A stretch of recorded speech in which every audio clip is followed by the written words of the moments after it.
pessoas que se formam na área do direito, a gente tem alguns cenários. O cenário da Rafaela é de alguém que se identificou com a área, quer continuar atuando. Agora, tem pessoas que se formam na área do direito, mas não se identificam na área, depois se sentem por muitas vezes perdido.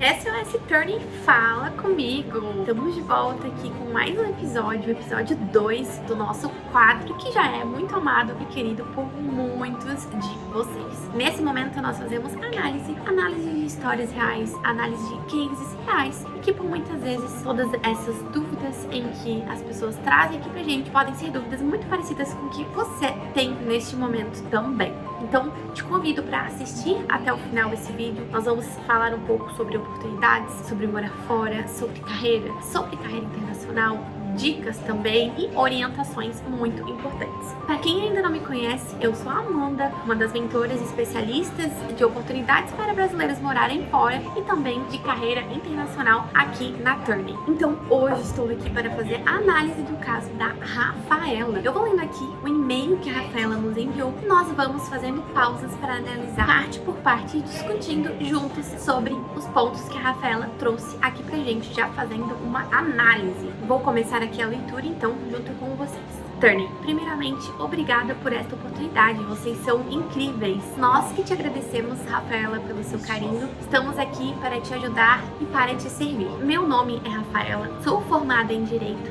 aprovada na OAB, mas atualmente trabalho em compliance e também com controles internos.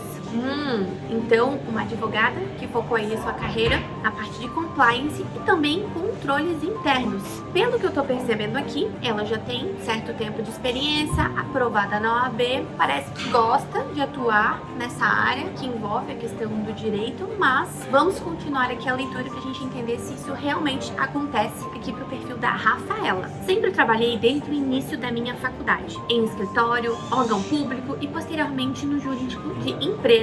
Trabalhei em grandes empresas desde o estágio e de diferentes segmentos também, nacionais e multinacionais. E durante esse período me descobri no compliance e entrei neste universo. Excelente, Rafaela. Desde o início da sua graduação você já se preocupou em fazer estágio, em buscar também experiências em áreas diferentes. E isso inclui tanto a questão do âmbito público como do âmbito privado. Nós sabemos que no âmbito público, em relação a responsabilidades, em relação também àquela questão de sensação de estabilidade, que na verdade, se a gente para analisar, a estabilidade não existe. Existe sim uma falsa sensação de estabilidade, principalmente quando se está em empresas, em órgãos públicos, e até mesmo a questão de responsabilidades, de cobrança muda muito se quando a gente analisa a dinâmica das empresas privadas. Mas você buscou aí um pouco entender, trabalhou, estagiou em empresas públicas e depois também foi para empresas privadas. E dentro dessa questão de empresas privadas, você também buscou tanto nacionais como internacionais para já começar a ter esse contato com times internacionais no Brasil.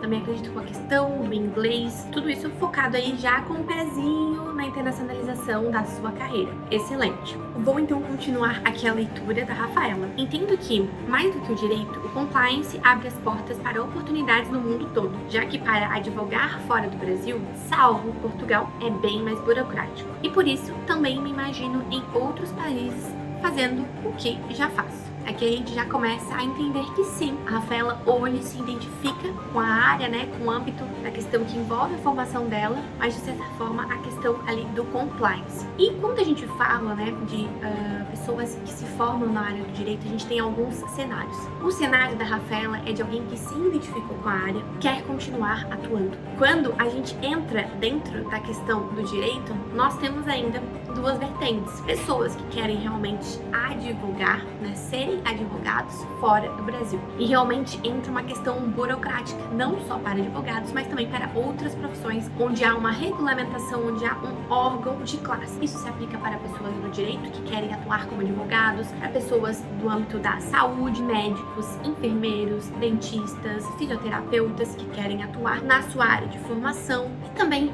para engenheiros, por exemplo, que querem estar assinando projetos, tendo essa responsabilidade. Então, assim como a gente tem no Brasil os órgãos de classe de cada uma dessas profissões, fora do Brasil a gente também tem os órgãos de classe que regulamentam essas profissões. E se você quer atuar especificamente dentro de alguma dessas áreas, é preciso entender qual a burocracia do país onde você está mirando, onde você quer morar, para entender qual que é o processo a ser feito. Lembrando também que por ser atendimento ao público, muitas vezes, por exemplo, como é a advocacia, como é a área da saúde, também é preciso ter o domínio do idioma daquele país. Agora, quando a gente fala também da questão de atuar na área de advocacia, mas não necessariamente advogando, entram áreas correlatas paralelas, como é mesmo a questão do compliance. Quando a gente fala da questão de advocacia, na Europa realmente passa por um processo burocrático, e hoje Portugal é um país que tem um acordo de reciprocidade entre Brasil e Portugal referente à advocacia, né? A OAB no Brasil e em Portugal a Ordem dos Advogados.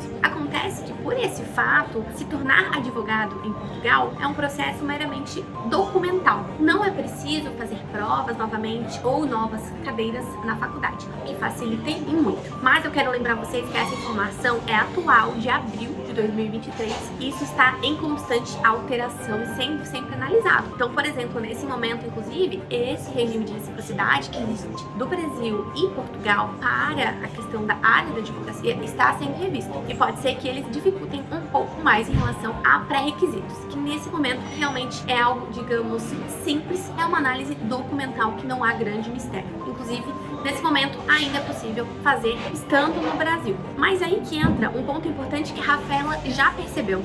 Eu posso não atuar como advogada em si, mas eu posso atuar em uma área correlata da advocacia, como é o compliance, algo que eu já venho fazendo, que eu já me identifiquei, também me abre uma porta para a Europa, né? Agregando para minha internacionalização de carreira, eu já foquei a minha experiência no Brasil nisso. Isso foi realmente uma excelente estratégia que você fez, Rafaela. Eu vou continuar aqui a leitura com vocês pra gente ir analisando os próximos pontos que a Rafaela trouxe aqui pra gente, tá? Atualmente, eu estou em uma multinacional inglesa e portuguesa. No entanto, não vejo como fácil a transferência entre unidades. Por isso, essa não seria a melhor maneira de ter a experiência de trabalhar fora do Brasil. Realmente isso acontece. Muitas pessoas estão no Brasil e trabalham hoje em multinacionais e sabem que a empresa tem polo, tem a empresa filiais, enfim, em outros países e ficam naquela esperança. Receber uma transferência internacional. A verdade é que esses casos são raros. E muitas pessoas ficam por anos se dedicando para aquela empresa com esse objetivo de, quando aparecer uma oportunidade, serem chamadas, serem prioridade para uma transferência internacional. Só que você não pode deixar e apostar todas as suas fichas nisso, porque a realidade é que essa transferência internacional dentro de uma própria empresa são casos raros que acontecem.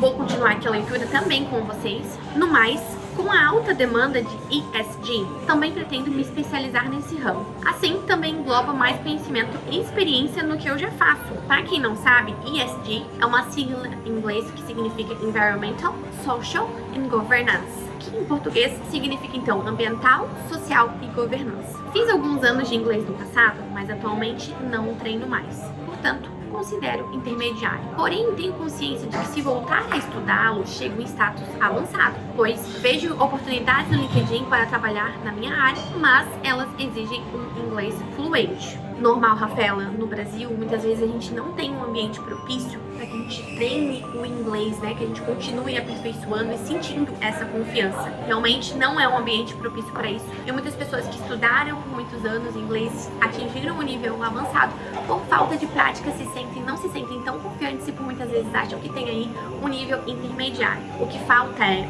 prática e técnica. A base você já tem. E isso acontece com muitos brasileiros por realmente não terem o inglês no seu dia a dia no Brasil. O meu sonho é morar fora e viver essa experiência, aprender com outras culturas. Eu nunca saí do país ainda. Se você tem todo esse desejo sem nunca nem ter saído do país, depois que sair, vou te contar uma coisa. isso só vai aumentar. Porque depois que a gente vê, não é possível dizer. Toda a qualidade de vida que a gente tem aqui na Europa, todo o poder de compra, toda a segurança é algo realmente incrível. E também a questão da liberdade, né? Falando no âmbito de Europa, a gente tá perto de muitos outros países. E fazer viagens low cost, com custo baixo, para conhecer outros países se torna algo acessível e que cabe no bolso de quem trabalha e mora aqui na Europa. Então tenho certeza que depois que você sair do Brasil, esse desejo vai só aumentar. Inclusive, a gente tem um vídeo no nosso canal mostrando para vocês como é que é o poder de compra aqui na Europa, o que você consegue comprar com até 3 euros no supermercado aqui na Europa. E eu vou deixar o card aqui em cima para vocês conferirem esse vídeo também.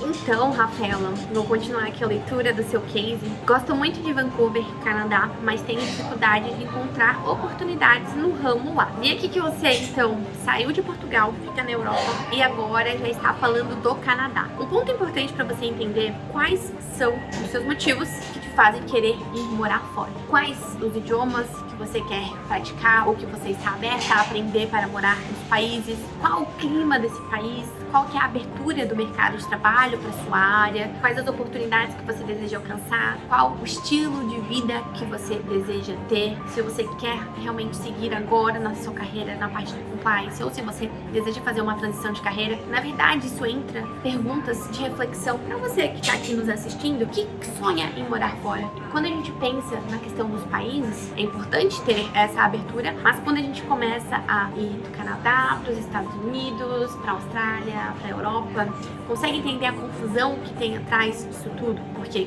cada país, cada continente tem as suas qualificações, tem os seus pontos positivos, tem os seus pontos negativos e por isso você precisa entender o que você busca para sua vida, então, para conseguir mirar a tua carreira e mirar para algum desses lugares. Então, você já parou para refletir, pensar sobre tudo isso?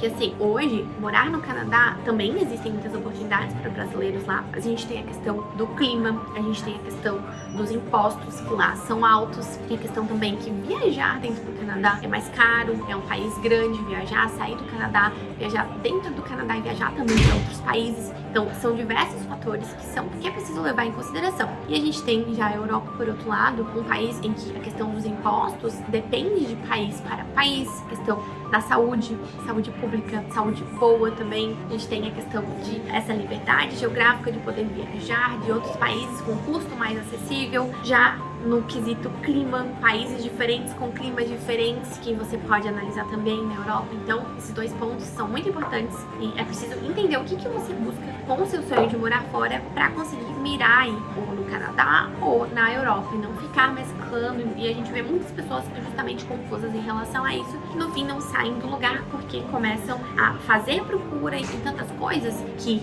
o tanto de informação hoje, por muitas vezes, se torna prejudicial. Há anos atrás a gente tinha um problema de não conseguir encontrar informações tão fáceis, né? Hoje com a internet a gente encontra muitas informações, muitos canais transmitindo informações, mas você precisa entender, refletir o que é o que você busca, né, para sua vida, para a construção da sua carreira, para esse recomeço, pensando no que você quer para sua vida profissional, o que você quer para sua vida pessoal, em relação também à questão do trabalho pessoal, enfim, todos esses pontos são importantes para serem levados em consideração nesse momento de decisões. Voltando ao caso da Rafaela aqui, minha principal dúvida é, então, como posso ser atraente para recrutadores internacionais no LinkedIn? Apesar de já ter algumas experiências no mercado, não sei como me manter atrativa ao ponto de me buscarem. E se eu não encontrar vagas dentro do meu ramo de trabalho, vocês entendem ser possível aplicar para outra atividade diferente, a fim de conseguir a oportunidade de viver e trabalhar fora do país e posteriormente encontrar algo no meu ramo? Como eu faço? Turney, fala comigo. Muito obrigada. Bom, então o primeiro ponto aqui que a gente acabou de discutir é sobre a questão da definição do continente e também dos países que você teria como preferência, né? E daí, dentro dessas definições, você também começar a pesquisar e entender. A minha área é uma área onde a demanda é uma área onde há falta de mão de obra escassa para as empresas contratarem ainda de outro país, ainda do Brasil, profissionais para trazer para esse país. Desse ponto de partida, já vai te trazer muitas respostas valiosas. Então, a gente tem outro ponto para se entender. Eu quero realmente continuar na minha área? Você se identifica com a sua área atual? Se a resposta for sim, você você pode entender quais são os caminhos, então, que você vai ter que percorrer para chegar na atuação na sua área aqui, no país onde você deseja ficar. E eu digo aqui, considerando também a Europa. Isso porque hoje a Europa é um continente que realmente há muitas oportunidades para brasileiros. As portas estão abertas para brasileiros altamente qualificados que querem vir e construir a sua carreira, a sua vida aqui. E não necessariamente você precisa ter cidadania europeia para conseguir morar definitivamente aqui fora, aqui na Europa. Agora, se você entender que eu quero continuar na minha área, é preciso ver quais são os próximos passos. Por quê? Se você me disser assim, Amanda, eu me identifico tanto assim, eu vou querer seguir na minha área, eu vou querer atuar como advogada, eu vou querer continuar no âmbito do compliance, que é uma área correlata à advocacia, é preciso pagar um pedágio para isso, né? Por que é preciso pagar um pedágio? Você tem experiência, você estudou, se capacitou no Brasil, só que você está vindo para um novo país com novas regras, um novo país que para se inserir no mercado de trabalho, é preciso entender que pagar o pedágio faz parte, né, desse caminho e desse processo para você construir e crescer a sua carreira, que eu tenho certeza que terá muito sucesso aqui fora. Agora, tem pessoas que se formam na área do direito, mas não se identificam na área, depois se sentem muitas vezes perdido. Me formei, investi 5 anos de graduação, investi meu tempo, investi dinheiro, mas eu não me identifico, eu não quero seguir mais essa área de atuação. Isso acontece, tá? Acontece com muitas pessoas que por muitas vezes escolheram a graduação ou por influência dos pais, que também são da área do direito, ou porque era a graduação que tinha ali perto da sua universidade, ou por influência de outras pessoas que falaram que se formar em direito era uma garantia de sucesso para atuar como advogados, enfim. Qualquer que seja a sua motivação, se você hoje identifica que não é a área que você deseja seguir, ok.